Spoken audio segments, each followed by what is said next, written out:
Oh, thank you for the boba, Lunar. Try to make sure we got everything situated here. I have not used my just chatting in a while. I also can't hear the audio through my own ears, which is probably... No, it says monitor and output. Let's see. I know you all are probably hearing it, but I can't. Yo, yo, yo. Hey, Faye. Welcome to the stream. Trying to... Yeah, I forgot about this room, too. I sleep in it every night, but I forgot. You can hear the music, though? Okay. I think I know what happened. OBS does this weird thing where, like, if I plug in my headphones and then boot up OBS, I have to, like, restart OBS in order to get audio. It's really weird. Let me actually see if I could change... Let me just change, like, some audio settings here. Well, I got everything disabled. So, there's that. This is probably going to double it, right?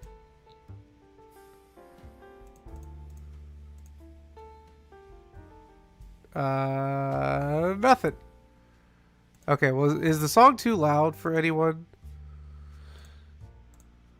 Didn't occur to me until, like, right logging in that I was like, maybe the song is too loud. But I don't see... Here, let me do monitor off. There we go. I hear it now. Everything feels less empty, which is nice. Okay, you're hearing the music loud and clear. Good. Trix says he loves you. He's your biggest fan. Aw, tell Trix I love him. I would be his biggest fan, but but he has you, so I am close. I am biggest fan adjacent, I will say. Hi, Trix. Welcome to the stream. Just finished watching Wednesday. Oh, that's such a good show. What did you think? Here hanging, but I'm working on my Trix model. Yes, I'm super excited for the Trix Chibi model. It's gonna look amazing. Also, I was supposed to be Goth Maid Shinju, and I was already like 20 minutes late after trying to figure out a problem that I'll go into in a second. But I was supposed to be Goth Maid Shinju, and then I realized I don't have Goth Maid Shinju on the laptop. And I was like, I could just go turn on the PC and get Goth Maid Shinju, but that'll add another like 5 to 10 minutes to the start time, and we were already 20 minutes past. So I was like, you know what? It's fine. Goth Maid Shinju got Zookosis. She's happy. I got a massive fan of the room, blows us away. Yeah.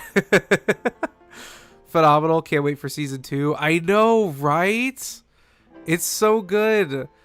We watched that and the One Piece live action like back to back, and I gotta say, both well produced, very well produced, well made, well written, all of it. I'm really excited for the next Wednesday season. It's gonna be pretty fantastic. Guess we could settle for normal Shinji. Don't worry, Goth Maid Shinji will be back. I did learn too that I should have been saying Ojo-sama and Goshujin-sama is probably how I should have been addressing people. But oh well, we'll just have to go with it for now. Need to watch one live action One Piece soon. Yes, Lunar and I have never seen anything One Piece before. That was our first exposure to it. And when I tell you that as two people who have always said all this time, One Piece is way too long, we're probably never going to see it, that personally made me want to watch One Piece. I've seen a little bit of the first season, but I haven't seen a whole lot because there was some other stuff that I ended up wanting to watch to try and get through. But yeah, it's so good, which is crazy because the live action Death Note just was not. And I'm baffled, absolutely baffled that the live action Death Note and the live action One Piece can exist on the same streaming platform, because I did not like that.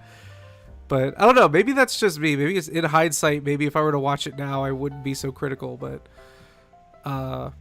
anyway, so OBS was being weird when I first started, and it it kept saying, hey, I don't know where your just chatting like background is. And I was like, what do you mean? And so I plugged in every hard drive, every flash drive I could find, and I couldn't find it. I was like, where is it? Only to find out that it had never changed. It never moved folders, but for some reason, OBS was like, I can't find it. So I told it to find it in the exact same location that it found it before, and woohoo, look at that, we got it. So that's how my night's been going so far. But I got some Mountain Dew Game Fuel. That's back for the next few months, which is pretty crazy. What should I start with? Channel updates or anime con stuff? I'm super excited about the anime. I am a happy fox. I get to talk about the anime convention. I've been dying. I've literally been running over the stories in my head for the last 2 days, trying to like get it all together. And I don't know what came over me that night that I posted it to Blue Sky that I was gonna be talking about it all, because I was just so excited and so happy, and I was like, I cannot wait to share these stories with people. So I guess we'll start with con stories. So Lunar and I go to this con every year. It's NecoCon, and it's because it was kind of like it was our first convention, first time cosplaying, also kind of like our first date. So it's a very special con to us. We treat it more like sacred almost than our anniversary, like NecroCon. No, but we feel like zombies after every night because we go hard on it. But yeah, like we have canceled anniversary plans before, but everybody knows that weekend we are booked always. Yeah, we've never missed a year except for COVID because they canceled it that year. So and that actually leads to the first story. It's not a very big con. They what's the term? I think like the most they've ever had is like 6,000, 7,000 people. Compared to some of the other bigger conventions, it's comparatively small. And before COVID, I think is when they hit that 7,000 number. And then COVID hit, and we noticed each year that like the con attendance was just a little lower, and the artists that were showing up for the artist alley, like it was either the same few people, and they were also talking about not making enough money at NecoCon, and like the size of the artist alley just dwindled each year. And I was kind of scared this year because I was like, what's gonna happen with the artists? And we saw the con map right before we went, and the artist alley was back to the size that it was before COVID. I was so excited, and it felt like the whole convention felt like it was just everything had returned to normal for it after like from before COVID, which like I've never been one big on the whole like we just gotta return to the normal, because I'm like, no, there's a new normal now. Like it's gonna be a bit different from here on out. But that was the one thing that I was like, that's got to return back to normal, because otherwise I don't want the con to close down, you know. So yeah, I was really really happy to see that. Let's see, you go hard at NecoCon? Yes, we do. We go very hard. Lunar and I save up for it every single year, and it's something that we plan. We go hard. It is our like vacation, yearly vacation. But spilling secrets, yeah. But yeah, it is like our true anniversary. I missed that message before. It is our true anniversary. Yeah, 7,000 or so was the most. I want to say it was like 7,100, but I don't remember because it was so long ago, and they didn't report it on Wikipedia. But 7K is pretty big. It could get pretty busy in there. They were sold out on Saturday from what I have heard. Let's see, the con you went to was maybe 1K of pushing it. Those are still fun though. We've been to a few smaller cons, and I gotta say I have a lot of fun at those, because a lot of like really small time like artists and vendors will go there, and so you can find some really unique stuff. Like that Sally Acorn art that I found there, and apparently that was like the only one that they made, along with like the three other things were like it was like the four things at their stall where they really only made one. And I was like, I'm one of the owners of one of the only ones to exist, I believe. So you want to take tricks to one someday? I hope you are able to do that because it's a magical experience. It's just kind of a like, at least from my experience, you know, it's kind of a place where no one's really going to judge you for how you are. Like, I've never walked in there and felt like everyone was looking at me and like, oh, why are they here again? Or, wow, they're taking this way too seriously. This is weird. They've made it awkward now, you know? Like, it's always felt, yeah, like Lunar said, it always feels like home. So, yeah, I hope you two are able to make it to one. But, let's see. Where to even begin to, like... Oh, I know where to begin. Rip Farida cosplay. I cosplayed Farida on Thursday because we always like reuse a cosplay from one of the previous years on the Thursday since it's just like super late in the evening and we're not really going to be there long. It's just kind of a fun way to just get back into a cosplay we like. So I was like, well, I'm totally doing Farida again. And the cosplay, literally, as we were walking to the car to, like, leave what we were doing that day to go meet with some friends, the cosplay just started falling apart. My hat fell off my head and broke off, like, a few of the little golden things on top. The wig, something happened to the wig. I don't remember. Maybe, oh, no, it wasn't the wig. It was, I noticed that, like, the like, white petticoat is, like, bursting at the seams a little bit. Something fell off. Oh, the tailcoat. The tailcoat fell off. And something there was something else that happened, I think. But I'm blanking on it. But yeah, like everything just started falling apart and I was like, no, I was gonna be Farida in like a week. Dang it. So yeah. You start stripping? No, but can you imagine like a stripping Farida? That would be wild. That's like, some of the bigger cons have like burlesque shows. I just imagine like, can you imagine the Genshin cosplays that they have at burlesque shows? That's gotta be crazy. You gotta pay for that. OnlyFans 2025. Rip Farida, the antenna you couldn't fix. Yeah, but to be fair, I did decide to be Farida like last minute, so I don't know if you really had time to fix the antenna. Bro, you said go hard, but your clothes coming up? I know! You'll do it over at $5. $5 gets you the Shinji OnlyFans. It's like 50 for the Shinji OnlyFans, I think. But let's see, what else? Okay, so there's this really funny thing with the dance. We had my family actually came in this year for it. Like my sister flew in from somewhere else and we you'll PayPal. Yes. I'm thinking that's how I'm gonna fund the channel now. We're just gonna do OnlyFans content. But yeah, so like she flew in and so we had like both of my sisters there and with Lunar, so we were all doing, it was like me, Lunar, and my two sisters. We were at the rave.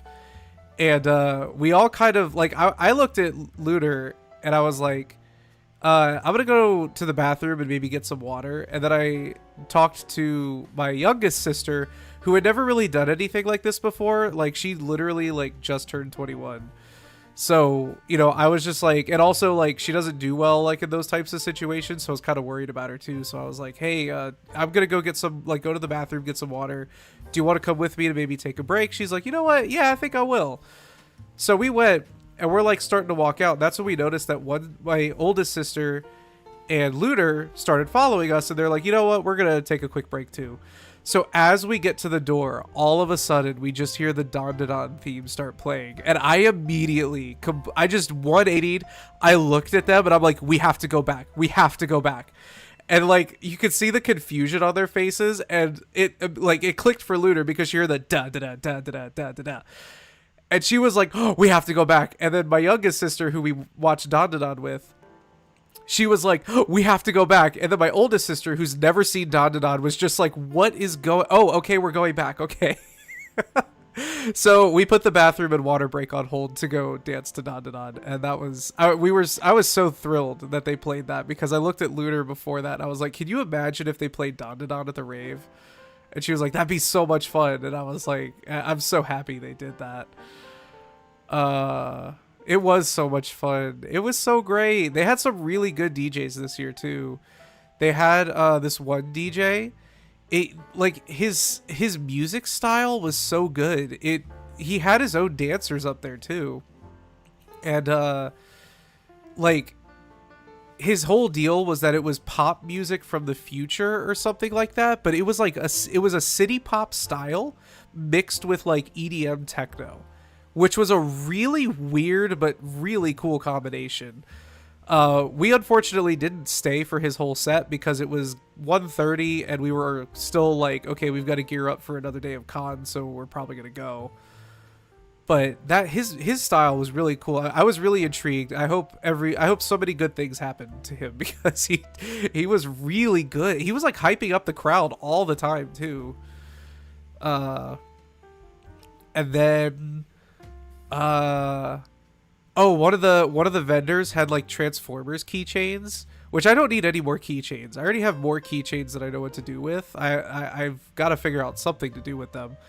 And oh yeah, I did do some free advertising for you, Trix, at the con. Unfortunately, no one asked me about it, but I did have your keychain front and center the whole time. So yeah.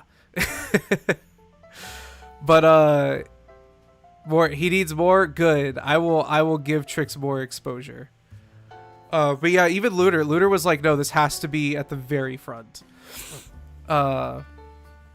So we definitely tried. I kept hoping that someone would ask about it or say like, oh, can we see your bags? And then like look at the keychains and be like, oh, who's that? So, oh, you meant me. Okay, that tracks with the fact that I came home with like 5 to 7 keychains that I already have. Like, I think there's 10 that I can't fit on my bag. So I've now got like 15 to 17 keychains that I just don't know what to do with. Also, hold on. My nose is giving me a fit. Just give me 1 second. I'll be right back.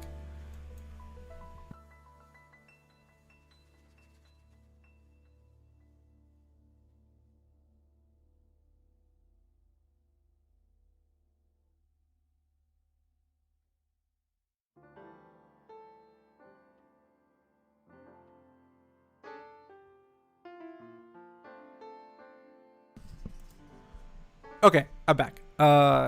Yeah, sorry about that. I forgot to grab tissue before I came over here, but yeah. Oh, you're welcome, Trix. I really was hoping someone would ask. I wanted them to so bad. But yeah, so anyway, I was one of the booths had Transformers keychains, and I was like, oh, I really want a Starscream keychain. So when we finished making our rounds and we came back around to it, I was like, okay, can I get the Starscream keychain?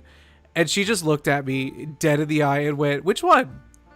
And I went, you have more than one Starscream keychain? And she was like, I have G1 and I have Prime Starscream. And I was like, you have a sale on, 2 keychains buying at once. Can I have both? So I got both Starscream keychains.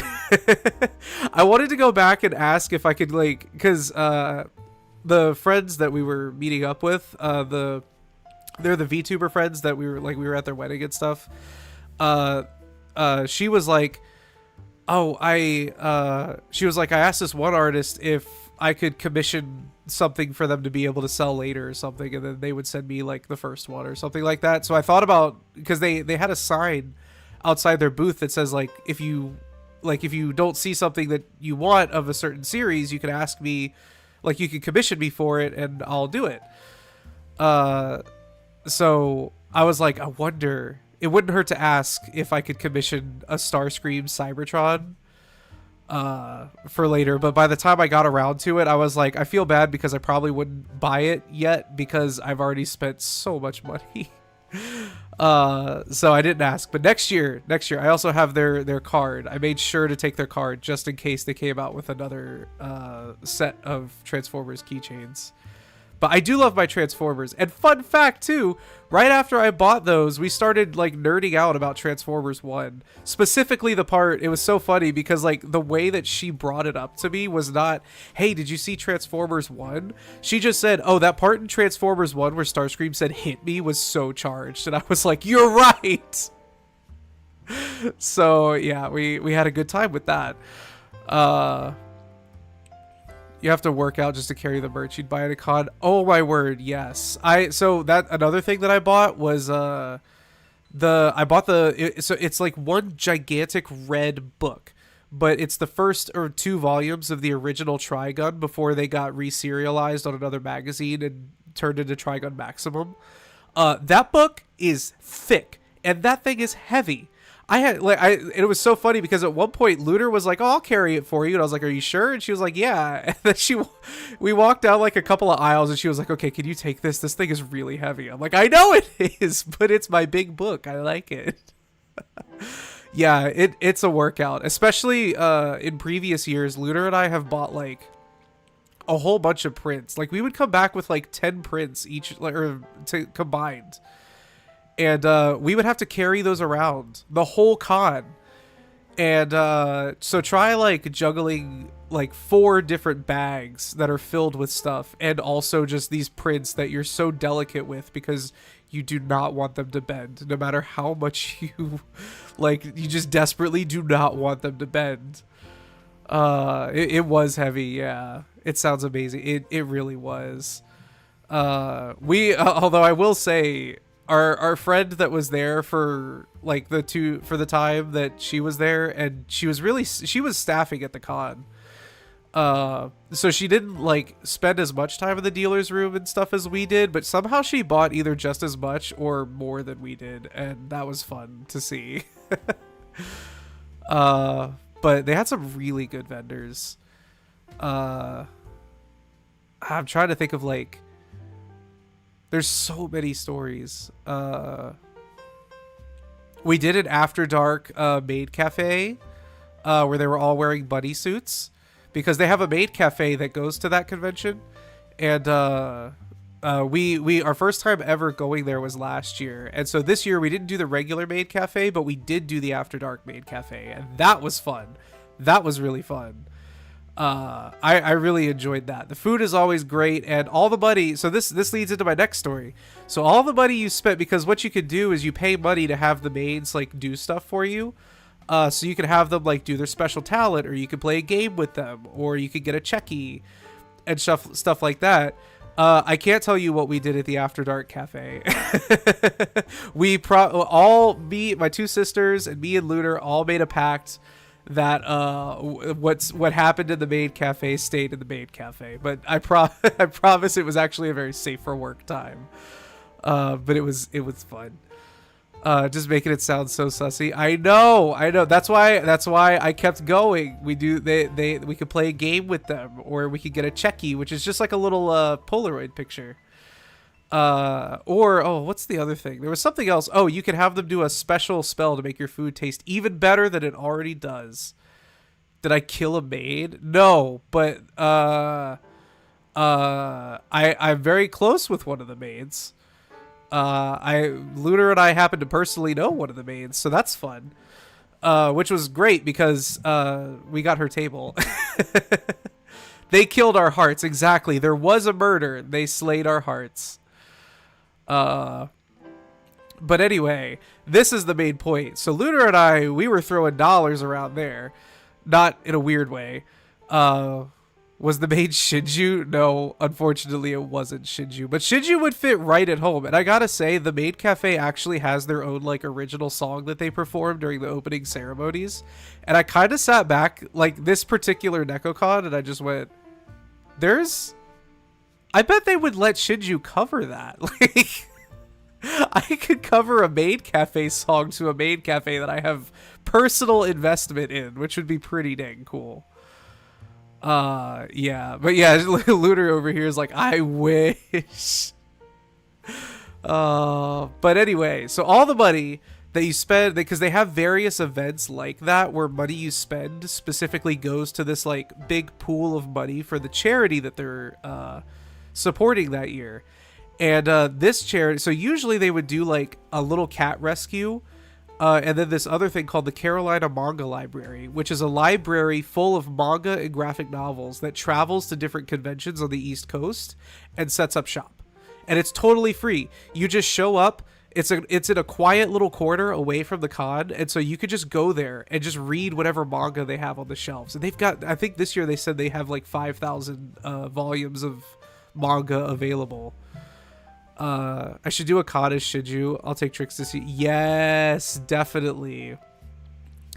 I'm hoping that there will. My goal as a VTuber is to eventually be invited out to a con and be able to set up my own booth and stuff. And I'm really hoping that I end up at a con right around where you guys are, because I would 100% just be like, y'all want to come to my booth? Y'all want to sell your stuff at my booth? Do you want entry to the con? I will grant you entry. We will have a good time together. But anyway, so it's really cool what they do. But this year, instead of doing the cat rescue and the Carolina Manga Library, they did the Carolina Manga Library, and there was a kid and his family that come to the con each year, and the kid had just recently had a kidney transplant, and now he had to have surgery for something else. I don't quite remember. Something with his knees, I think. And he was the second charity. So, of course, like, we were just like, no, we're going to spend as much cash as we can at whatever we can. His knee, yeah, it was something with his knee. But, so they apparently announced they announced at the end of the closing ceremonies that they had raised $8,500 over the course of the weekend to go to the two charities that they had picked.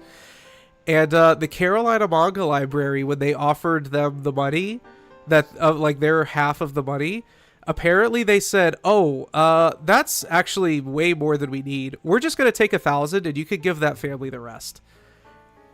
And so I was pretty like already stoked to hear, because we usually every year hit pretty big numbers in the charity pool. And this year, to not only hit like probably the biggest number I think I've heard at the convention, but also to know that it was going to go to like the family of like a con goer was pretty dang awesome. Yeah, I'll make sure we go to one locally to you. Like, I just want to go meet you. I know, right? One day there will be an in-person meetup between Trix, Faye, Lunar, and Shinji, and it will be legendary. They will speak of it in the newspapers for years to come. But yeah, I was super stoked, especially because our friend that was staffing the con actually got us front row seats to the closing ceremonies, coincidentally right next to the family, and it was kind of cool to see their reaction to the whole thing. So it was so great. I freaking love going to that con. Like, it's definitely got its shortcomings, I would say. You know, and from what I understand, like, internally there's some strife, but I don't want it to go away. It's something special for Lunar and I know it's special for a lot of other people. I mean, there's actually where I bought that Trigun, like, manga compilation, he's like a local manga and toy shop, and NekoCon's his home con. So when he goes to NekoCon, everybody that shows up at his stall gets 20% off everything there. And then he hands out a coupon so that you only get if you come to NekoCon. And then if you take that coupon to his shop, he gives you 20% off there too. And he just says, it's my home con and I just want to treat it nicely. And I'm like, yeah, like that. Oh, damn is right. Like, it's so awesome. And so there's like a lot of people that have like pretty cool like memories and things that they have tied to it that I think kind of keep it alive. You know, I'm sure other cons are like that. I doubt NekoCon's special in that regard, but you know, being a part of it and having been going for, what is it, Lunar? Was it 11 years that we've been going there? You know, it just feels good. And every time that they do closing ceremonies, because that's when Lunar and I leave. The con's still open for like another hour, sometimes an hour and 15 minutes. But Lunar and I usually leave after closing ceremonies because it's a really good just like ending point for the con, and we usually get pretty emotional. I think this was the first year though, Lunar, that you didn't cry when we were in the car, but I think that was because I was about to cry. Like as we were walking through the doors, I started tearing up because I was like, I can't believe I have to go back to a normal life after this. Yeah, it is really cool. Everyone is super nice there. Cosplayers and staff have been really nice, and yes, that's correct. Okay, yeah, yeah, everyone is super nice there. I get emotional, to be honest. I'd cry my heart out. Don't worry, Lunar, we could cry together.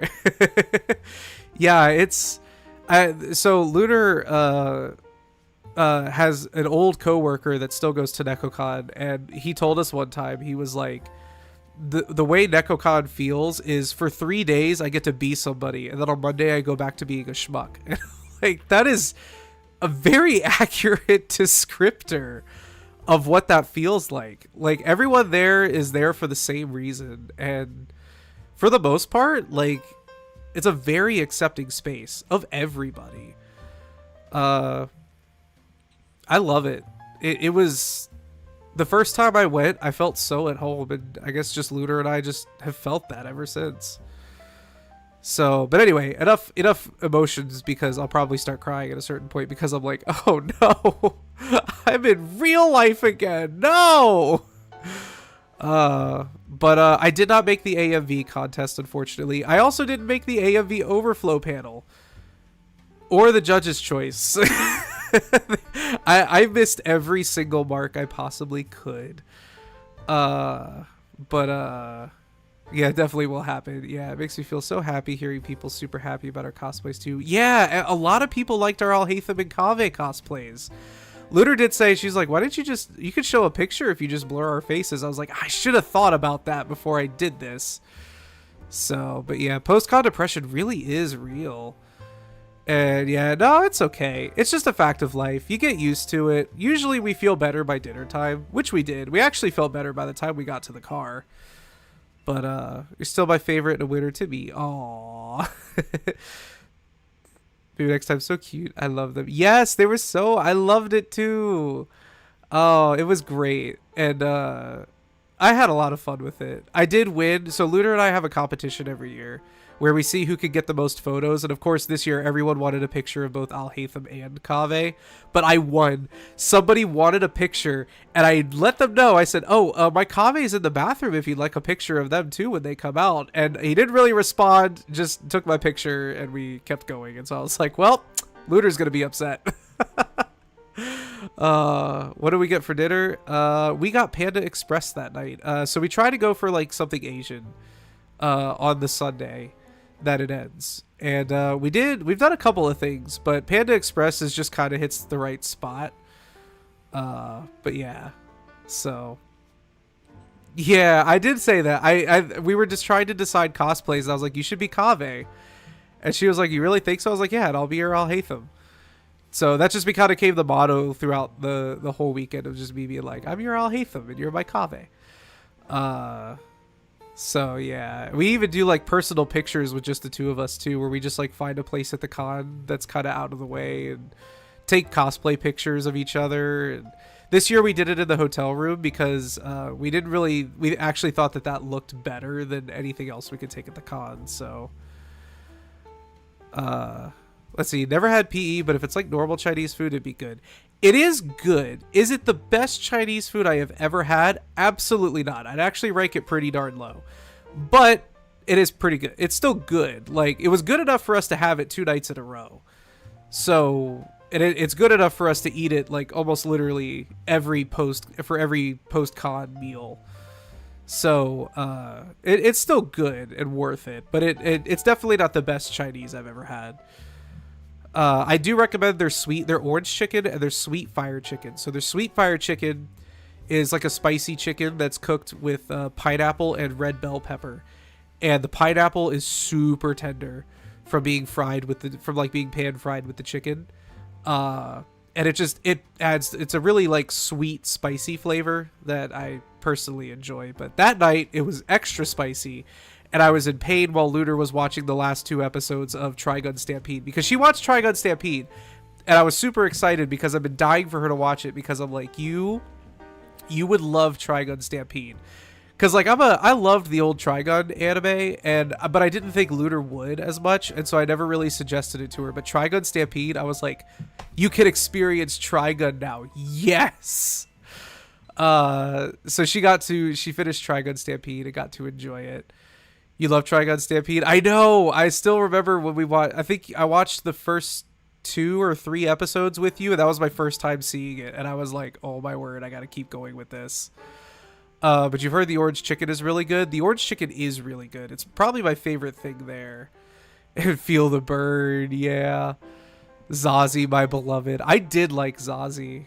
I was like biting my lips so hard the whole time that the episode of Zazie where like it's revealed who Zazie is and all that, because I didn't want to spoil it for Lunar, but I'm just like sitting here the whole time thinking, I know who this is. You don't know what danger they're in. Vash is hot though. I've never seen it. Yeah, he is, honestly. Like, so many of the characters in there, that show is a female gaze type of show, and I love it.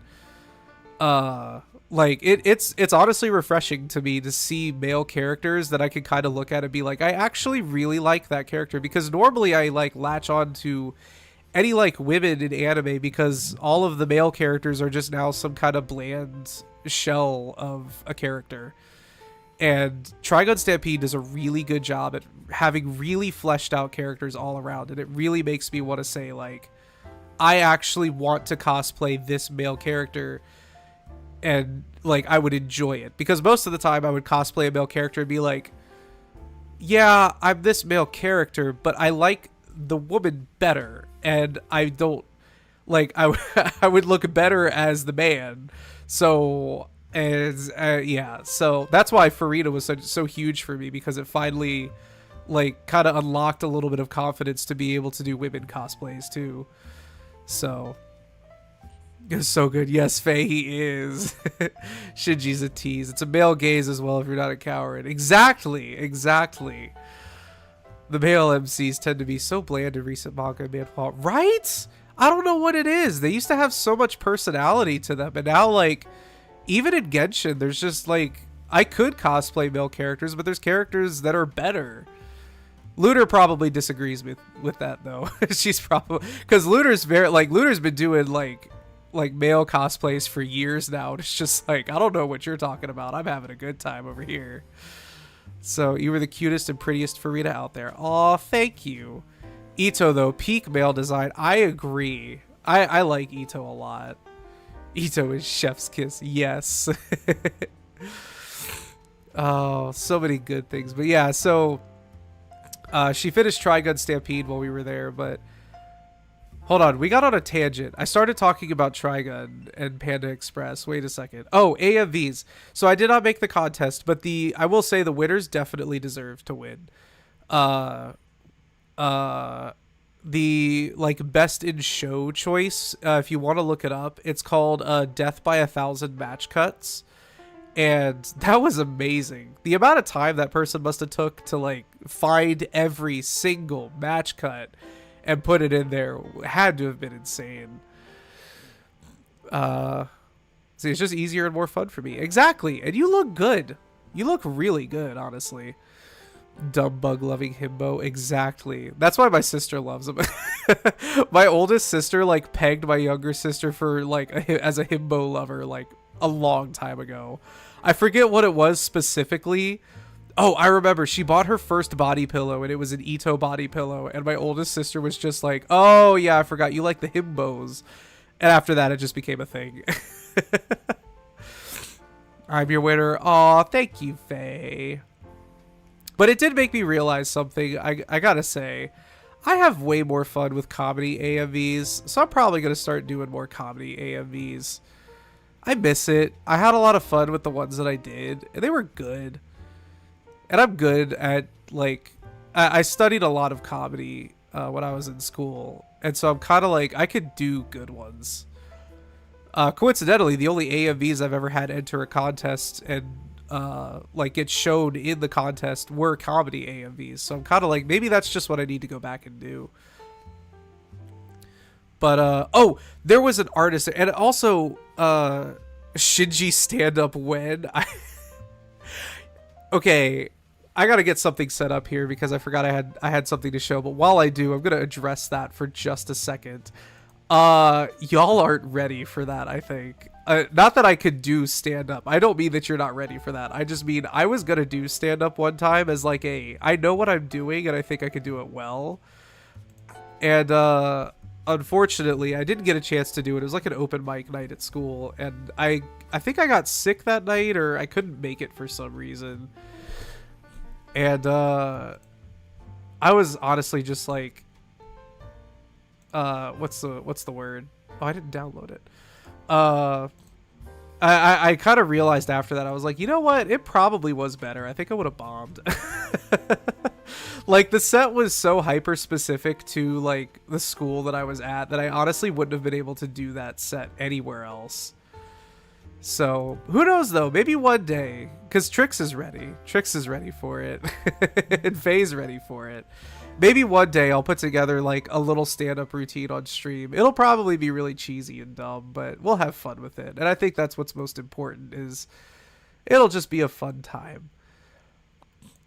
So this thing I'm pulling up real quick, I'm gonna wait a second. So, for years now, so like before I debuted, like 6 months before I debuted, Lunar went with our VTuber friend to like an anime store where they live, because we were visiting them at the time, and she took her to like an anime store, and they had like a bunch of really nicely priced anime figures and stuff. But the one thing that Lunar found that she was like, she just texted me and she was like, I'm getting you something, I hope you know. And it was a little Quilava plush. Now, if you know me, I love Cyndaquil, I love Quilava, and I love Typhlosion. They were I believe they were my first starter Pokemon ever. And I loved them to pieces. So I was trying to find Cyndaquil and Typhlosion for years. I had been trying to find one to go with my little Quilava. And last year, I found Cyndaquil. And I was like, all I need is a Typhlosion, but I've never seen a Typhlosion plush. And so this year... Oh, wow, that's big. This year, I found a Typhlosion. I'm gonna let it block my face. I found a Typhlosion! Look at that! Look at that! Yes, I did hear the leaks. My sister looked at me the moment she saw it, and she was like, did you see the leaks? And I went, I did see the leaks! Leave my boy alone! Yeah, I did. I was like, well, they didn't have to do Typhlosion like that. If they were trying to pick a humanoid Pokemon, I honestly, personally, would have picked Mr. Mime. Just saying. Like, if you're going to talk about a humanoid Pokemon that's doing that kind of stuff, Mr. Mime, okay? Or Hypno, for that matter. Both of them look like people. Or Alakazam. There is so many other options, and you pick the one that actually arguably doesn't look all that human. But yeah, I did see them, and I was like, no, my boy is good. My boy is kind. Him and his whole family, they're just so kind. But yeah, it's so cute. Yeah, the complete set. The gang's all here. Exactly. My boy is evil. My boy is kind. Mr. Mime is a pred, definitely. And he does have lore. Oh, you're right. He does have lore about that. I forgot about that. Pokemon lore. Those leaks were something else. I was kind of like floored reading them. I was like, why? Who wrote this? Why was this what was chosen to write? I'm gonna make it smaller. Just stick it up here. There we go. Yeah, I was like, who chose this? Like, I get fleshing out your world and trying to like make up scenarios to figure out where stuff is going, but I was just like, what even was this? What were you taking when you wrote this? Apparently it was Viagra is what they were on. But anyway, I have the full set. I have a Cyndaquil, I have a Quilava, and I have a Typhlosion, and I'm so happy with them. So now I just need. I have so many plush Pokemon. Not as much as my friend does. My friend literally is like almost hoarded out of their room with Pokemon plushes. Japan be weird sometimes. Japan do be weird sometimes, especially with Pokemon. The whole lore leaks, it kind of gave me vibes. Like, I love that. It's one of my favorite audios on the internet of like the Batman and Joker one where he's like, I caught a Lopunny Batman. You know what I'm going to do to that thing? He's like, no, it's an animal, Joker. I love that video so much. And that's what I was like, that's what I was hearing while I was reading these leaks, was like, there's no laws against the Pokemon, Batman. Maybe we'll get a dark fantasy Pokemon now. That would be so cool. I really do, like, I wish that they would come out with a Pokemon game centered around the war from Pokemon X and Y. That's the dark and gritty Pokemon that I want. Mega Lopunny be thick, though. She got ripped thigh high. Exactly. She's like, nope, we're going to take it to the max.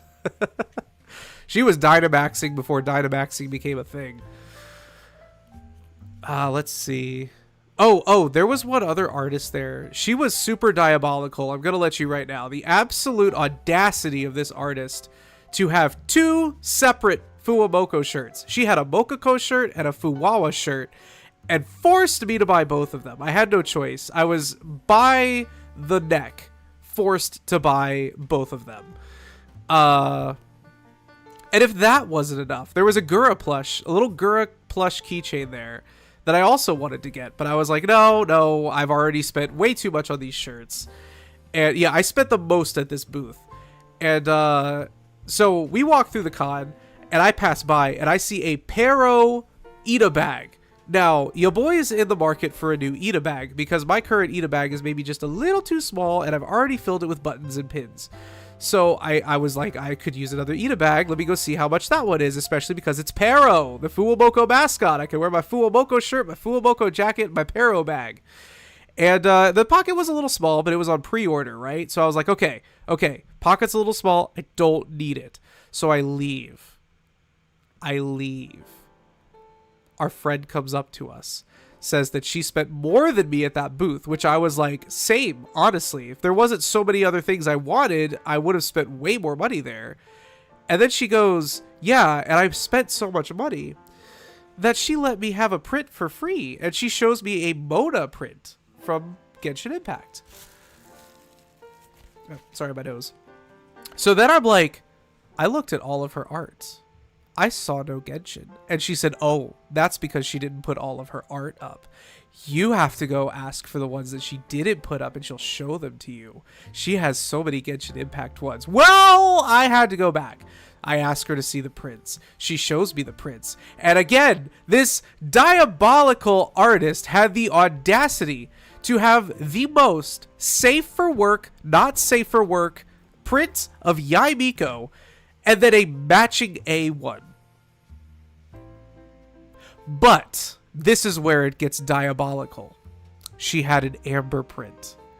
Even worse, she had the best Gura art I have ever seen. It is so close to her original art design.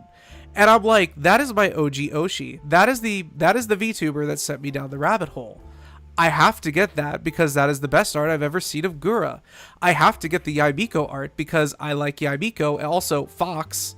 I mean, like, I have no choice there. But also, Amber, the OG main. I have to get the Amber. But then, what am I going to do? It's buy two, get one free. There's a matching A print. What am I going to do? I had to sacrifice the A print. What am I going to do with... I couldn't go back and get the A print. Also, there's a Fuwamoko plush. I have to buy both of them, but I didn't get a chance to because I spent too much money there already.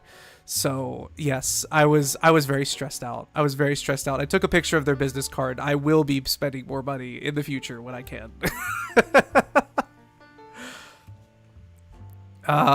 Both deserve nice things. You and Trix also deserve nice things. I swear. You both deserve so many good things. And I hope good things happen to you. I know this year is ending, but I hope that 2025 is probably just the most amazing year for you and Trix. That is a Shinji wish. And I hope the wish has some weight to it.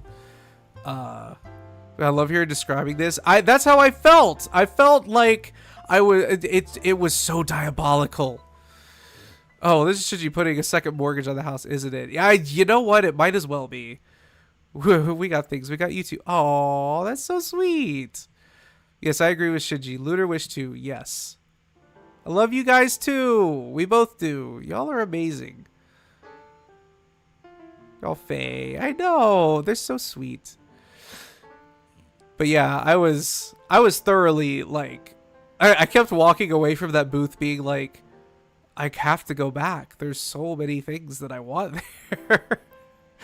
So luckily I did not listen to what my heart was telling me, because otherwise I wouldn't have gotten my big Trigun book that's way too big to fit on any of our bookshelves. Well, it'll probably fit on the brown bookshelf, but that's in the corner and out of the way, and no one's going to see my big Trigun book. And if I'm going to get the same, because they have the same thing with Trigun Maximum. It's like the same book size, same book thickness. It's big, it's red, it's got Trigun logos on it.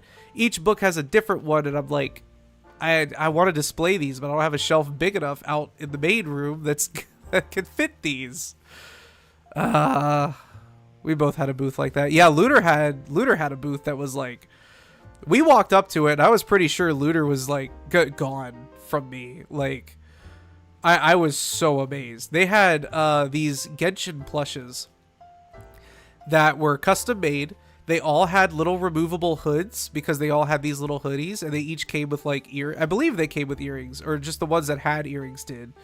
They had Tartaglia, Kaya, Diluc, Albedo, and Kazuha.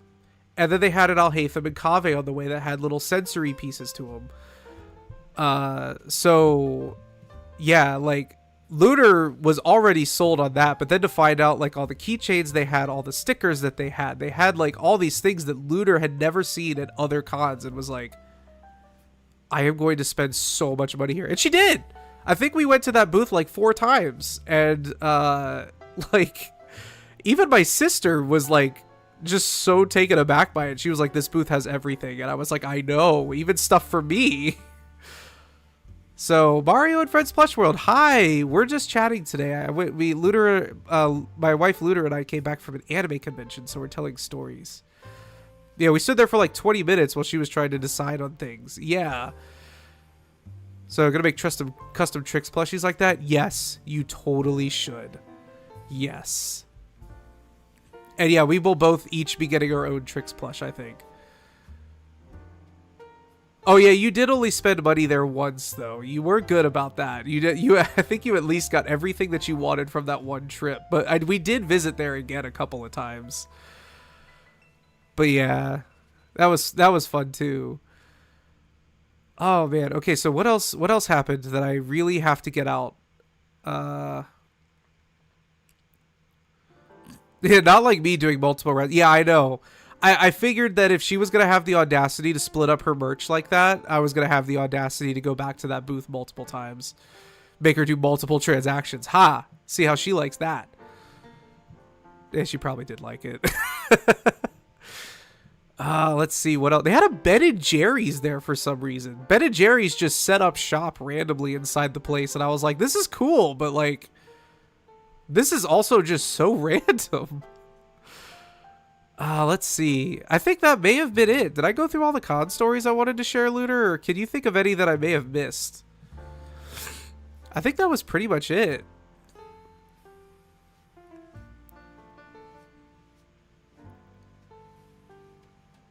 Let's see. Oh, Shinji, dude loves Ben & Jerry's. Exactly. I haven't been to a Ben & Jerry's in forever, though. My picture. Right. Okay, so because this is Lunar and I's home con, they announced VIP passes for the first time ever. So we immediately bought those up because we're like, we want this to keep going. The only way it's going to keep going is with money. So we shilled it out. I would argue that at the time we maybe had just enough of that, like, in the budget to fit that purchase. But I was so happy that we did because it was such a good experience. One of the things you get with VIP passes is priority autograph lines. So this year they had Sam Slade, who you might know as Topaz from Honkai Star Rail, They had Alice Mora, who was Robin from Honkai Star Rail. They had one other really famous person there, and I'm trying to David Vincent. They had David Vincent there. And who else? There was someone. He's Present Mike in Hero Academia, but I'm blanking. David Trosco. And then another guy. But specifically, this is what I'm getting at here. Because your boy is anxious about these autograph lines. I've only been in 2 in my entire life because I cannot handle the stress of it. I don't know how it is that anyone can be excited about going through the autograph line and meeting voice actors, because it drives me up the wall. Not because I'm like upset about it, but because I'm so scared that I'm going to say something so stupid. And like, what if they hate me? What if they just see me and they're like, why is this idiot here? I have so much anxiety with it. So I've only ever been in 2 autograph lines in my life. And this is number 3. This was the 3rd story. They had Stephanie Nadolny, the original voice actor for Kid Goku and also Gohan from Kid Gohan and Teen Gohan from Dragon Ball Z. I think also Goten, maybe Goten, but I don't remember seeing Goten on the list, and I seem to remember that she also did Goten, but I couldn't remember. So, Snap WTF, you're jelly. I know. You don't know David, but Robin and Topaz. Exactly. You actually might know David. He was Robin from Fire Emblem Awakening. He was also, if you've ever played Blaze Blue, he was Jin Kisaragi and Hakumen. What the? Baguette. What is wrong? What's up? Where are you? Did you die? I can't see you. Hold up. Baguette, what's up? Where? Did you have a bad dream? Literally, she's just laying there. I guess she had a bad dream, but she's probably fine now. Let's see. I'm a little behind. But she did so good for when you got my autograph. Yeah, because I got her autograph of Griffin Burns, because she, like me, is also extremely anxious about autograph lines, and so I went and got that for her. Let's see. You want to meet Alejandro Saab? Oh, me too. I bet he's a fun one to talk to. Like, I that's one of the voice actors that I actually would really be okay meeting, because I just think it'd be so fun.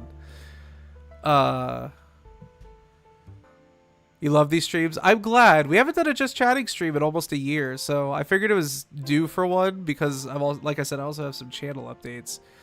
But anyway, back to the you can't be doxxed. You are dox proof. Faye is immediately dox proof. I love it. But anyway, so back to the thing. So I wanted to go meet Stephanie Nadolny. I was like, I'm gonna power through this, because I need to get better at it, because I'm trying to get signed cards from all the original Yu-Gi-Oh voice actors too. I have a Harpy Lady signed by Megan Hollingshead, and I want to keep that momentum going. And I can't do that if I'm not in voice acting lines for people I want to see. So Sam Slade was going to freak me out way too much because she actually lived in the area, like grew up in the area that the con was. And I also don't have Topaz. I was actually going to get her to do the polls for Topaz, but then her banner ended. I wanted maybe to go see Alice Amora, but Stephanie Nadolny really sold it for me. So I go up there and immediately embarrass myself because I was just going to get an autograph. But I saw the person in front of me get a picture of them doing the Kamehameha, and I was just like, I just leaned over to Lunar, and I was like, I kind of want a picture now. That was such a good idea. So I got a picture with Stephanie Nadolny doing a Kamehameha. So new thing unlocked, Dragon Ball voice actors. I got to get a Kamehameha, unless it's Frieza. If it's Frieza, we're getting a Death Ball. But yeah. That would be cool. Yeah, so I have this so there's this vendor there. They're called V1 Tech. And they do like acrylic prints. The only way I know how to describe it is it's like a slab of acrylic with a print on it. And I got one of the Winged Dragon of Ra. And so my plan is I'm going to have Merrick's voice actor sign that. And then I'm going to 3D print like an Egyptian tablet frame for it that's backlit with yellow. And then I'm going to make interchangeable cubes that are the same design to fit along the sides of that frame. and I'm gonna frame every single Yu-Gi-Oh, like OG Yu-Gi-Oh voice actors like key card signed by them. I'm actually about to get Bakura's here soon. If I can remember what his key card was, I really got to look that up. I thought it was Helpa Weber, but I actually... Oh, no, it was Dark Necrofear. I need to get a Dark Necrofear card. I think I have one because I don't use Dark Necrofear, but yeah. So I'm going to get him to sign that for me. And then I'm also... Because he was also the same voice actor for Jack Atlas in Yu-Gi-Oh! 5Ds, which my sister really liked. So I'm going to get him to also sign a Red Dragon Archfiend to give to her for Christmas. But I gotta secretly figure out if she really did like Jack Atlas or if she was too much of a Yusei simp to really care. Because she is a huge Yusei simp.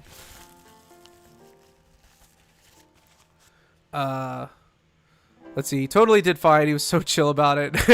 Unfortunately, I wasn't. I, like, blanked immediately about what I wanted to talk with her about. And, but Lunar was really good when I met Megan Hollingshead because, like, I totally just froze. And I barely got a noise out of my mouth. But Lunar just picked right up and was just like, you were so good in Yu-Gi-Oh! And that, like, she broke the ice enough for me to be able to start talking.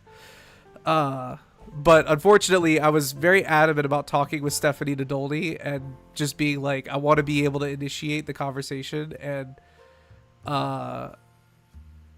what is that white thing? Oh, I know what the white thing is. I was like, what is that? Okay, I got it. It was so small, inconsequential, sorry. But yeah, so unfortunately I did, like, just botch the first part of the conversation. I don't remember what I said. I think I just went straight into, can I get a picture? But in, like, the weirdest way.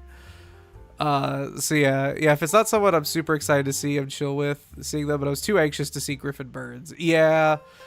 She was pretty anxious about that. She also, Todd Haberkorn is like her OG voice actor. He was in a lot of the anime that she first started watching. So when he went to NecoCon one year, she really wanted to go see him, but he apparently takes like 10 to 20 minutes with each person because he's actually a really super nice guy and just wants to like appreciate the fans. So he wants to spend time with the people that are in his line, and she was way too anxious. She was like, no, I can't do that. It needs to be a quick in and out. Like, not Todd. I know Todd. Yeah. Alan Walker. Yeah. I forgot he was Alan Walker. Oh my word. He was Alan Walker. He is everywhere. Yeah. You have a bunch of autographs from him. Oh, that's awesome. Yeah, he's really well known for being awesome in the community. He really is. We went to his panel, and he was just super chill the whole time. Because I was like, I told Lunar, I was like, look, if you're not going to get an autograph, we at least have to go to his panel. Because he is your OG voice actor. Like, you've got to go see this guy in some capacity. So we went to his panel, and we were pretty close to the front row. And he was just so awesome. So I hope he comes back because I would love for Lunar to be able to see him, or at least just be able to like see him again in some way. You know him as Natsu Dragul and the male MC from Claymore. Nice. I have not seen Fairy Tail. We saw like the first 10 episodes and I don't think we were able to finish it because at the time we had like a really bad internet connection. So watching anime was kind of a hassle. So we got 10 episodes in and got fed up with it and probably just rented a movie, I think. But, yeah, he's super chill. So I think that was all the stories, right, Lunar? I think that was it. Oh, no, I got one more. So at the second night of the dance, my sisters were pretty tired, so they were about to leave. And so, like, as one last dance, I said, okay, so 3 of us should T-pose in, like, a triangle. And then one person is in the center dancing. And then we just call out people to swap out for dance, right? So it's literally, all we did was, like, the 3 of us would T-pose, someone would be in the middle doing their best dance move, and then they would call out a person, and they would swap with that person, and we just did, like, a T-pose dance circle. Lunar found us in the background of somebody's video doing that. So a video just exists of us somewhere in the background just T-posing. You can't see us very well, but you can clearly see, like, a bunch of people T-posing around like a random 4th person. It's so great. But that's like, I think that's it. I think that's all I had from the con, which is sad because I wanna keep talking about it, but I don't think there's anything else to keep talking about. Yeah, I think that's it. If you think of any more, Lunar, let me know. I'm gonna go to the channel updates so that way I can get those out of the way because we're running up on the time that I had set aside for this. So first channel update is yeah, definitely send it to them, please. It's actually really funny, especially because my sister was dressed as somebody from Has-Been Hotel that night. So there's just 3 people dressed normally, and then someone like from Has-Been Hotel also. Like, anyway, so the channel updates, as you can see. So no more Goth Shinju for a little bit. I will bring Shinju back out at some point though. I don't know when. But I would like to do more stuff with Shinju. I just don't know quite what. As for content on the channel, I'm going to kind of do a quick shift. We're still going to have Persona 3 in the background. But part of the shift is, well, hold on. I'm getting a little too far ahead of myself here. Lunar and I are moving. For a variety of reasons, but one of the biggest ones is the apartment we live in is actually about to gut every single apartment and redo all of the electricals in it to make it like up to date and safe. The way they're doing that is they're basically just moving everybody into a different apartment, and if you want to stay there, you can, or you could just wait until your apartment's done and move back into it. They're giving everybody like the month free of rent for causing the hassle. But Lunar and I have actually decided to just go ahead and get a different apartment in the same complex. I think we're going to be moving near the end of the year, so that means that we're going to be pretty busy until the end of the year. Which means that streaming is going to be a bit sporadic. I don't know if I'm going to be able to keep a consistent schedule with it until we move. That could change. I might be able to, but I'm kind of getting ahead of it right now and just saying that, like, I'm going to try to announce when a stream might be happening as early as I possibly can. But I will definitely try to make sure that on Tuesdays, if I'm not able to stream, I'll let everybody know that, you know, there is no stream. I'll probably post those updates on Blue Sky, as I've almost fully migrated to that. But let's see. Hold on. Let me catch up on chat. Yeah, she is back in the basement, unfortunately. She's not happy about it, especially because she just learned more maid terms that she wanted to throw. I learned more maid terms that I wanted to throw out.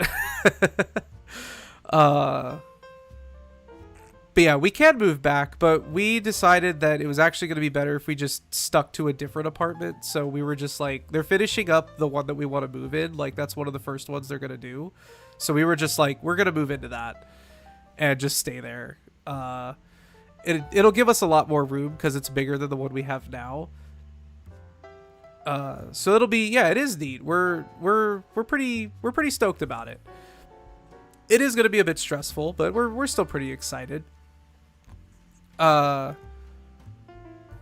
you remember a story, but you'll wait because it's something small. Okay, don't let me forget until when the channel updates are done. Don't let me forget. But understandable. Don't stress yourself too much. We'd rather you two look after yourself. Yes, and it does mean though. Don't get me wrong though. I will still be available because I know that last weekend, Trix was looking for people for the Lethal Company stream, so I'm always down for stuff like that. Because I'm trying to get better at like playing games with friends. I'm not very good at that, and I would like to get better. So Trix, if you ever have an opening, I'm totally down. Lunar, let him forget. No, I have con stories. Yeah, because of Cinnamon. No, it's okay. I wasn't able to play because we were at the con, but yeah, I hope Cinnamon's doing okay. By the way, I hope y'all are able to still be surrounding him. And him or her, but I hope Cinnamon's doing okay. Hugh. Lunar, you gave Lunar way too much power. It's going to her head now. Yeah, you want to do Lethal soon? You cancel because Cinnamon is so sick, but hoping this week. Yes, I hope Cinnamon's doing okay. But it would be nice if we were able to play again. He's an old man. Yeah, it happens. It's one of the parts of owning a pet and loving a pet. Lunar has always been powerful. Lunar wields so much power. It's insane. It does go to her head sometimes. You got to be careful. But let's see. So, yeah, Lunar and I are moving. Streaming's going to be a bit sporadic.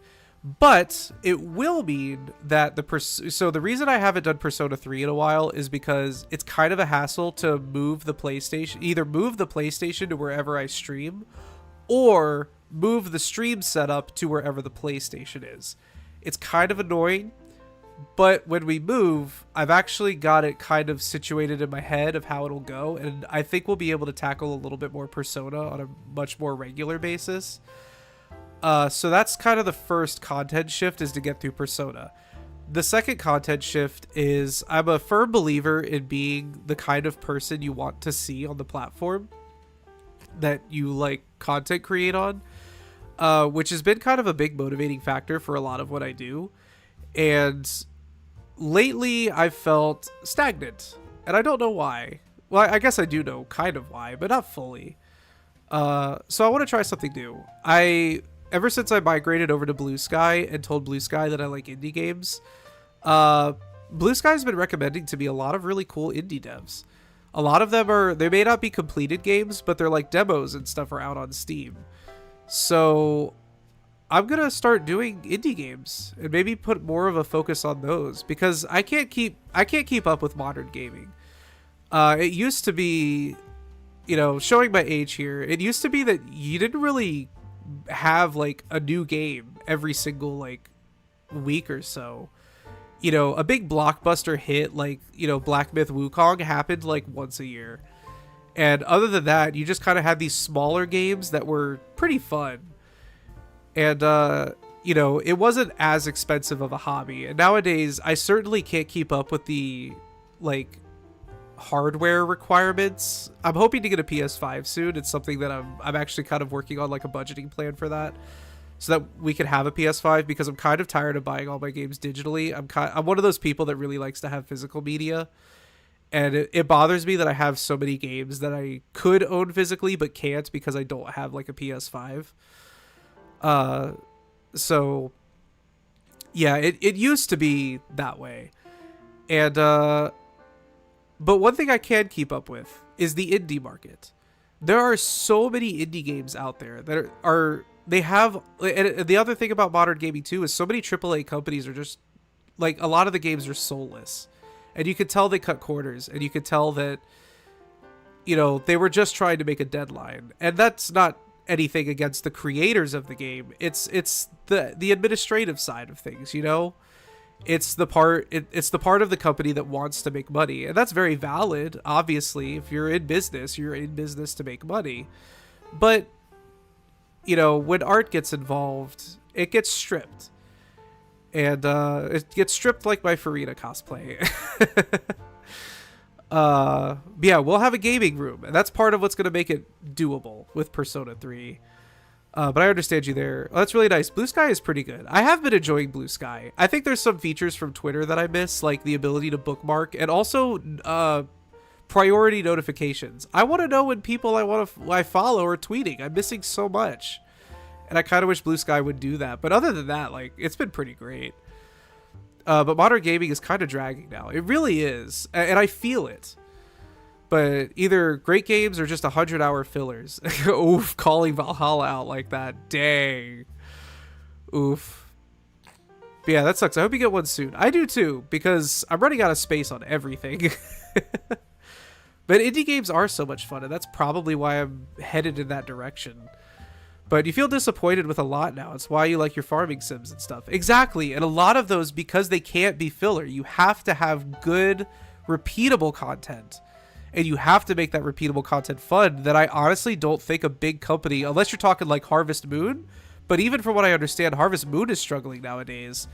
But like, you have to put heart into that.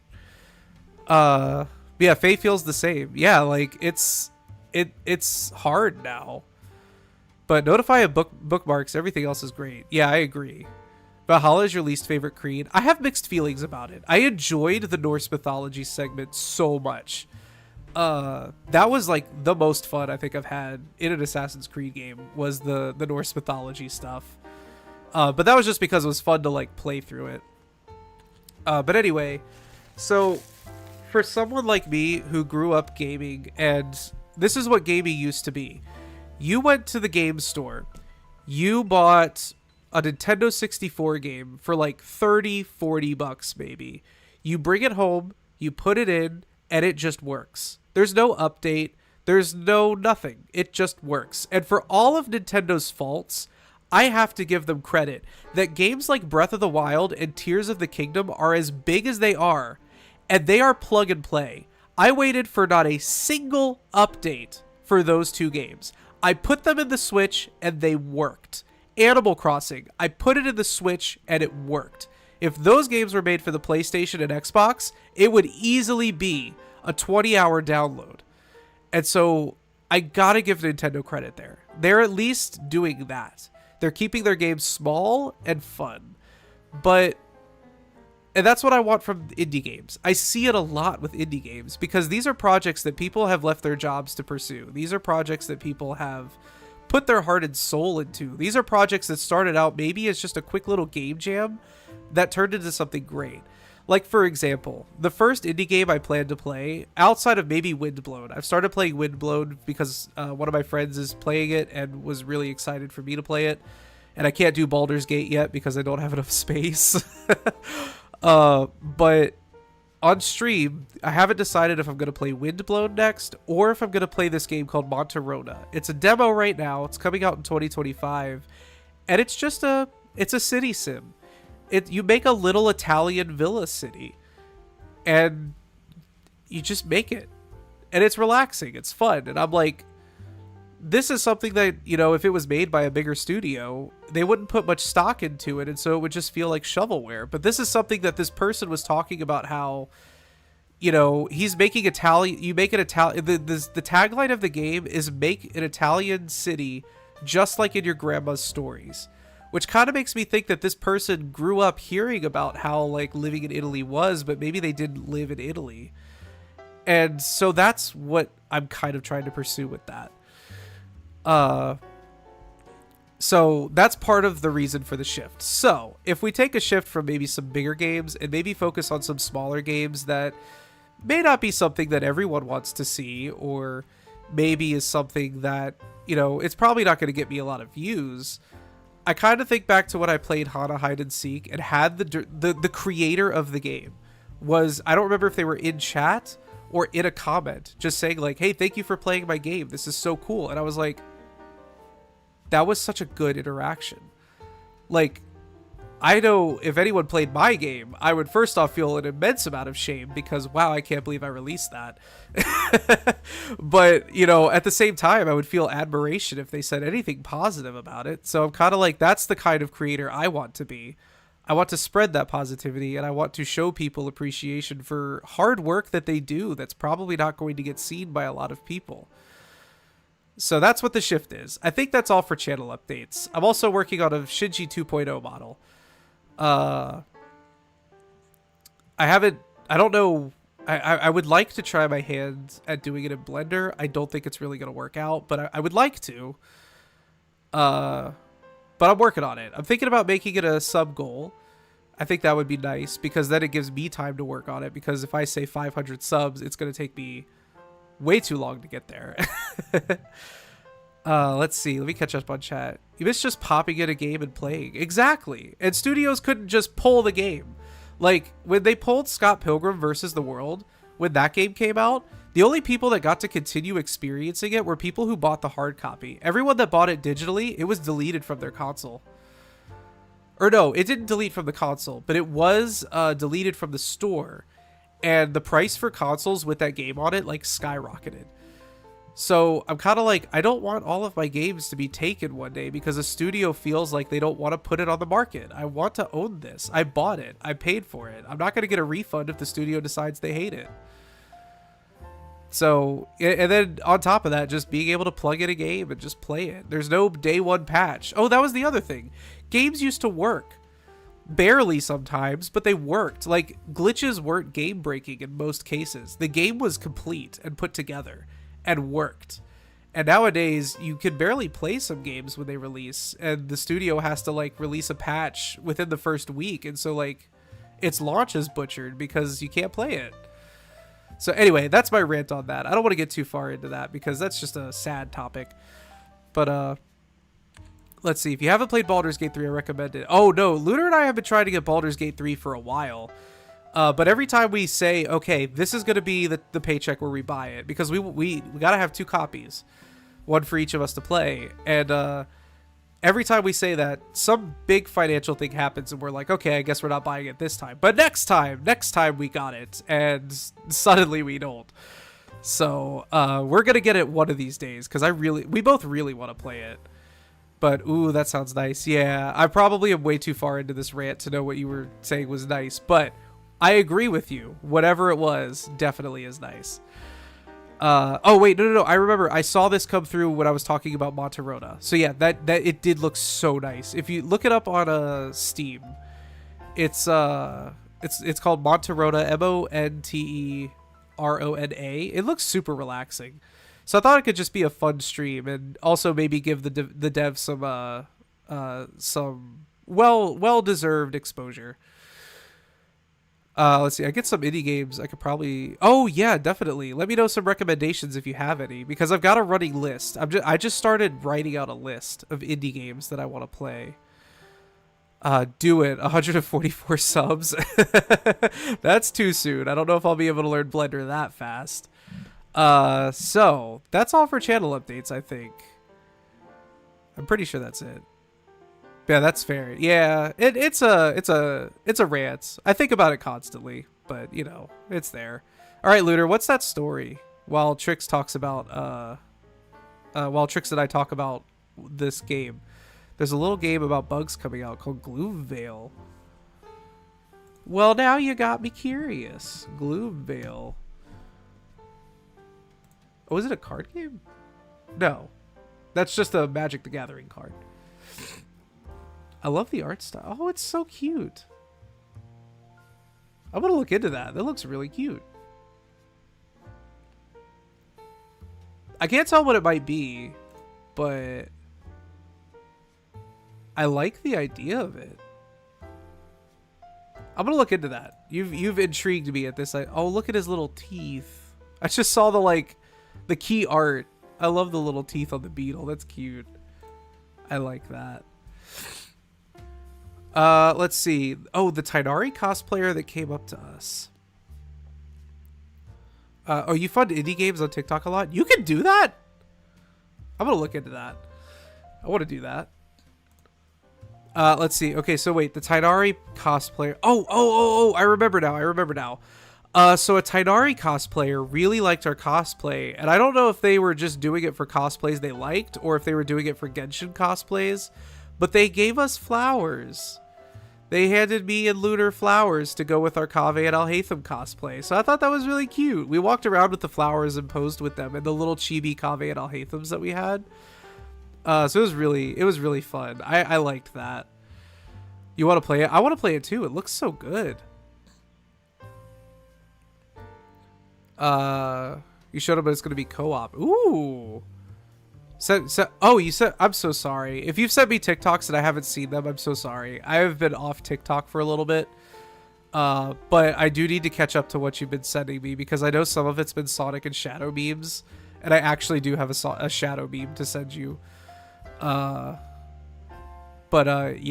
So I'm so sorry I haven't seen what you've sent. Oh, you just sent them right now. Oh, okay. I was like, oh no. Yes, I will definitely check them when I can. Oh, the drama. Yeah, they started checking bags one night. Turns out someone stuck Jello shots into the like, we were so excited because we were like, whoa, what drama happened that they had to start bag checking? What is this? There's drama at the con, the con that rarely ever has drama. There's drama at the con. And then we find out that, you know, just someone stuck alcohol they shouldn't have stuck in. We were so disappointed. We were like, that's not real drama, I guess. But I guess it's something. So, yeah, that was fun. Yeah, I think that's it. I think that's all the COD stories, all the channel updates. I'm going to do my best to to stream though. I really want to play Monterona. I want to do a anniversary stream, but what I have planned may be too ambitious for how busy things are going to be in December. So we'll see how that one goes. Cabelia's been in a trailer already, and I'm in love. Trix knows what I'm talking about. Yeah, I think that's it. I had fun talking with everybody. We need to do more just chatting streams, but I honestly don't know what to talk about half the time. I could sit here and info dump about whatever the heck you want me to info dump about. I could go over like Sonic lore one time, just like randomly just start gushing about all the Sonic lore that I know in continuity, or like in chronological order, probably. The Jello shot, yeah. You remember watching the last anniversary stream? Watched it in a hotel in the UK. Oh, that's right. You were in the UK with Faye then. I remember that. That was a good time. I remember that. It was a good 1 year anniversary. I was actually worried that like I spent the whole time worrying, like, what if no one shows up? Like, and I just, because I didn't know what time zone y'all were in, and so I was like, what if no one shows up and I have nothing to talk about?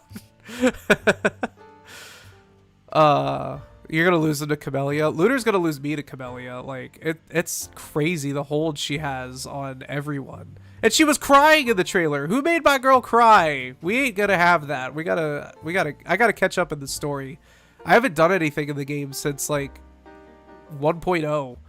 We played the like Lunar event, but that was about it. Cause Lunar wanted the free Jiggly Yao. And so we played that event, and that was about it. I haven't done anything else since. It was the first stream you saw. Oh, that was a good stream to catch then. You're so excited for anniversary? Yeah, I'm getting the big screen treatment. Yes. Yeah, I want to do instead of just chatting, I wanted to do a Majora's Mask randomizer because we haven't done one in so long. And I thought about maybe just like the anniversary stream would just be like an endurance Majora's Mask randomizer. And I would play for longer than I usually play, but it really just depends on how far we are along with the move. Or I guess packing, because we can't really move until January, but yeah, like depending on what's the situation at the time will depend on whether that's what we get to do. Otherwise, it'll just be a delayed 1 year anniversary, and I'll do it at some point because we'll have a gaming room and I won't feel like I'm intruding on anybody's time by streaming. So you had a good amount of people for that stream. I really did. Oh, okay. Wait. Hold on. What did I say? Was it about you really wanted Jiggly Yao? I wanted Jiggly Yao too. It was a good event. Plus, I wanted to log in and get Jeji. I had to have Jeji. She was so adorable. Her splash art was freaking horny as all get out, but at least that's what I felt. I saw that splash art. I actually had to like turn my PC from everyone in the room. I was like, I don't think we should be looking at this with so many people in the room. Oh, well, to be fair, hold on. I had to have lost you to somebody. There's no way that I'm alone in this, Lunar. I had to have lost you to somebody. I'm gonna lose you if Capitano ever becomes playable, or Pantalone. Maybe Baiju? No, it wasn't like that. No, it definitely was Baiju. I feel like I lost. I definitely had that feeling. I was like, I'm gonna lose her to Baiju. When he gets out, I'm gonna have to say bye to my wife. You took her lunch money. Oh, is that why she was crying? Oh, we got to give her lunch money back. You and Lunar being loyal, but our husbands are whoring around. We're just common street whores. Oh. It's okay. Your day will come. The day will come when you say to yourself, oh my word, I am weak in the knees. You understand, sniff, sniff. No! Oh, Sunday. I'm gonna lose her to Sunday. She's already decided that, like, Sunday is basically gonna take her from me. That's gotta be what... I'm pretty sure that's who it is. Strumpets of the highest order. Yeah. Weak in the knees for Shinji. You're weak in the knees for Shinju. Don't lie. Y'all don't know, but Lunar has said some very unladylike things about Shinju. To be honest, Strix loses me to any and all romance choices in cozy games and Arlecchino. Fair enough. Fair enough. I also would. I don't know if I could handle myself in front of Arlecchino. It would be a mix of fear and also trying to shoot my shot. I'll just let Farida do it instead. Okay, true. Yeah. You're weak in the knees. Everyone's weak in the knees for Shinju, apparently. That's why. So I told Lunar, I got to tell you this, because Lunar actually designed the base model for Goth Maid Shinju, and I really just did the design for the shirt. But Lunar did everything else. And I got to tell you, the references that I sent to Lunar were some of the, I was like, I don't remember what it was. It wasn't exactly lingerie, but it was like, it was not say so, I believe. And I was just like, Lunar, I want everyone who sees Goth Maid Shinju to immediately fall to their knees. Like, you have to, like, I know you have the ability to do this. And she was like, I got you. Yeah, I was like, Goth Shinju's gonna be the hit. Like, if you thought Shinju couldn't get any cuter, like, think again. She's a lesbian, so she probably just beat you up. Yeah, probably. So she let her inner thoughts out. Exactly. Yeah, Lunar understood the assignment when she made Goth Shinju. I was very pleased when I saw Goth Shinju. The only critique I had on Goth Shinju was we need something on the shirt. The shirt's just a little too, there's got to be something, and we didn't know what. And so I was like, you know what? You did the base model. I'll handle the shirt. Let me design some pixel art. She's got to be a goth gamer, so I need something goth gamer aesthetic. So I did some pixel art for it. So I was like, I was like, we hit the gold with Goth Shinju, I think. Could have just had no shirt. That is also a possibility. Because I'm also just as down bad for Shinju.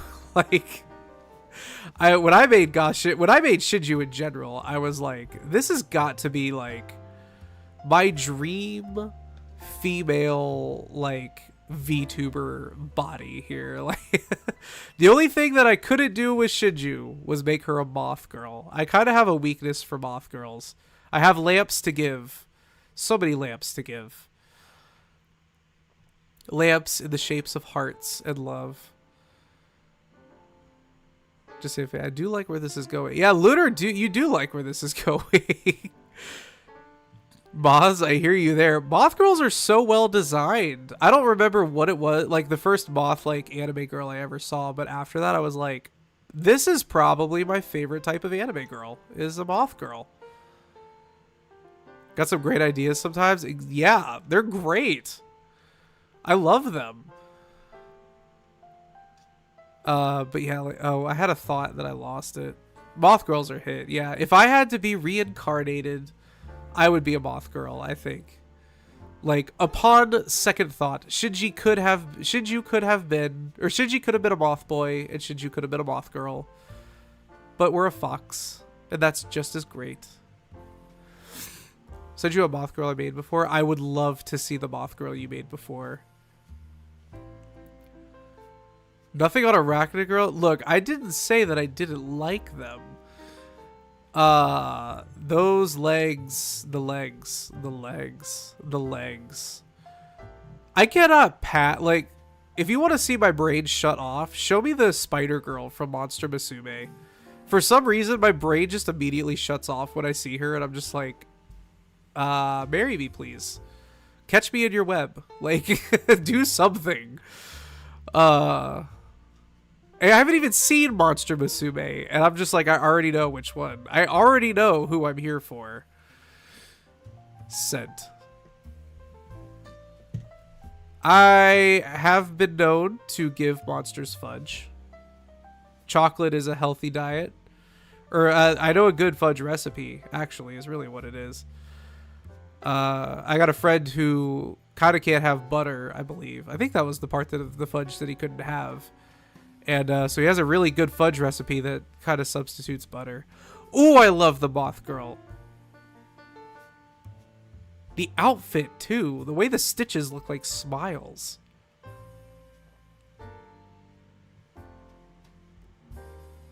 I've been staring too long. I love this. I absolutely love this. She is hot. Isn't she got the wait? I think she is actually. Yes. So we got the double whammy weak in the knees there. So thank you. You're welcome. I love your OCs. They're so cool. You really do a good job with character designs. You do have me hooked. I love moth girls. Ooh.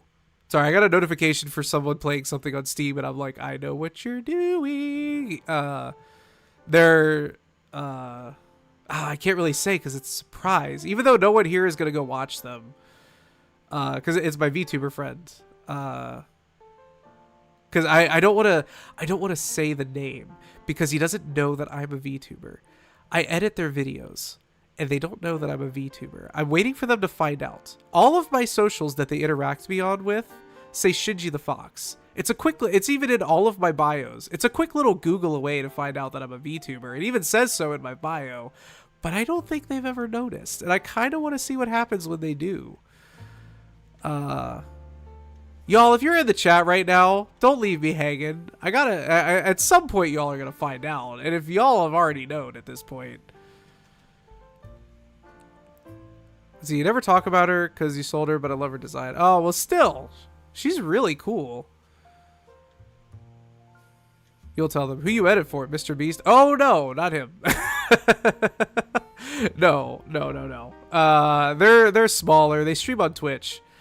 But this is really funny, okay?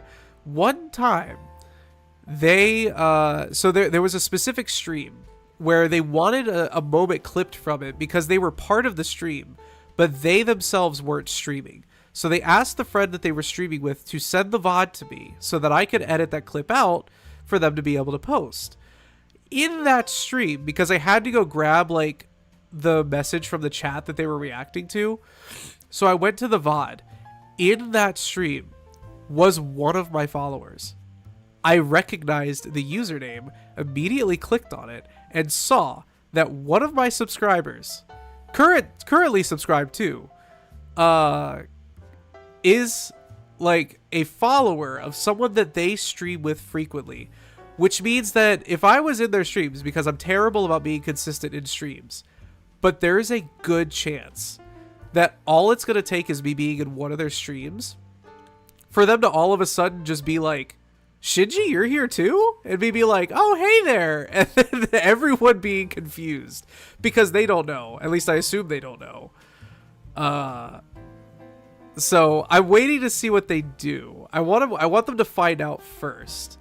Because the very first thing I'm going to do when they find out is collab with my friend and we're going to play Mahjong. That's what I would like to do with him. Or Windblown, if that goes well. But, yeah, I'm kind of waiting for it to happen because I did tell him that I was like one day going to debut. I was like, I'm thinking about debuting as a VTuber.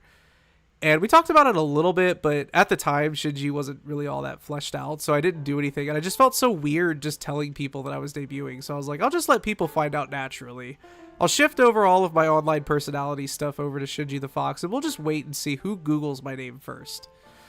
So far, no one. Apparently, it was actually kind of funny. My brother-in-law followed my account when I was only posting AMVs, and he followed my TikTok.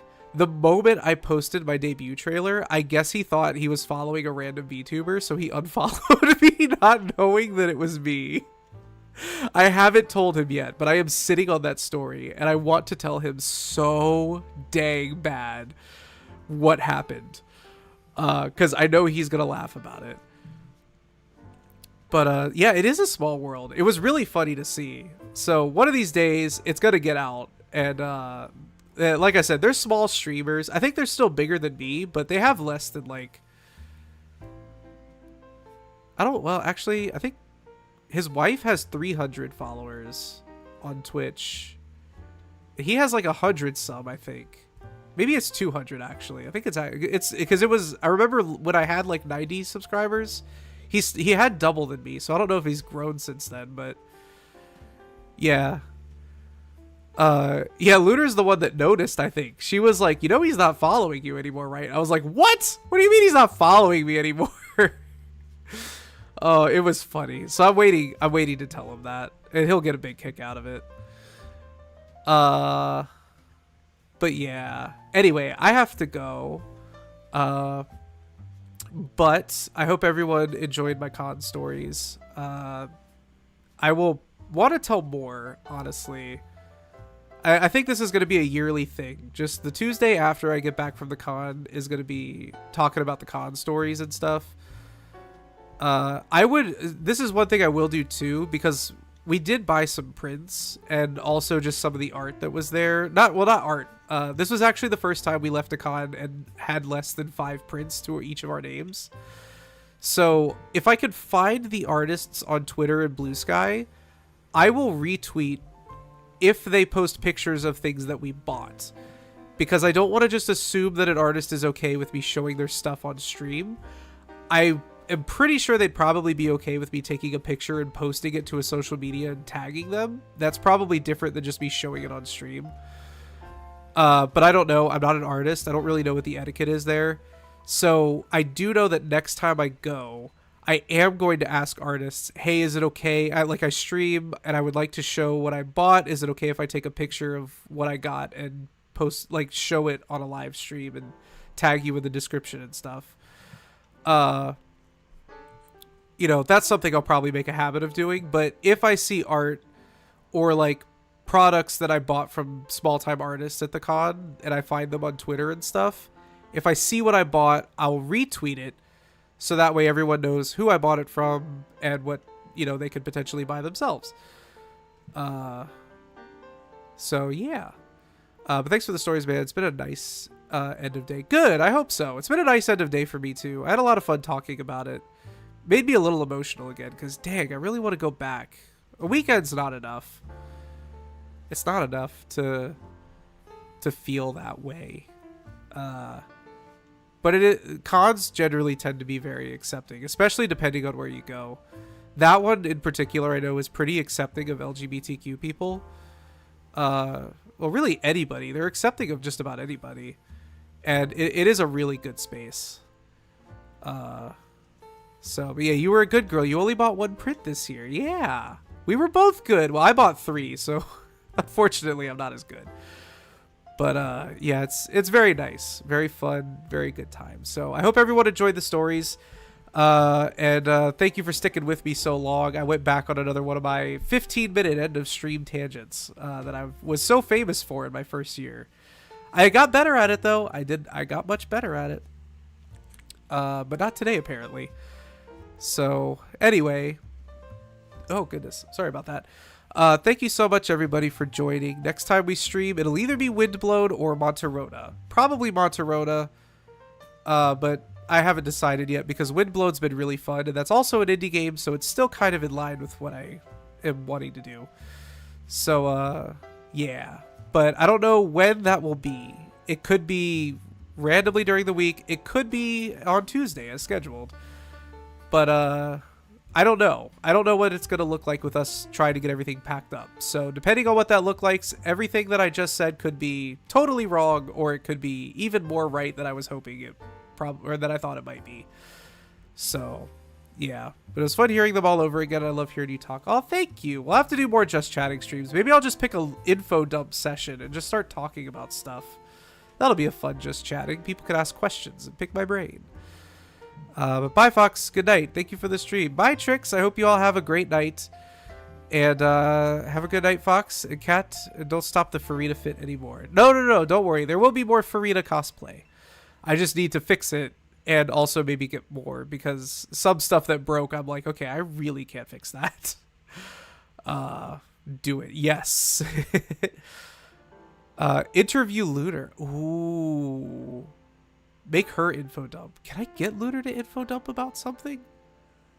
I'm gonna have to think hard. I think that'll be a fun stream, is how if I could get Lunar to info dump. We'll have a punishment wheel attached to it, so anytime I don't get Lunar to info dump, I have to do a punishment. And if I do get Lunar to info dump, then she has to take a punishment. That would be fun. I just gotta figure out what's gonna make her info dump. I think I might know. But she'll info dump about me? Oh, she might be. It'll be about gay ships. I could get her to info dump about Kaveh and Alhaitham. And Ridesley and Nuvalet. I'm gonna call you out on this, Lunar.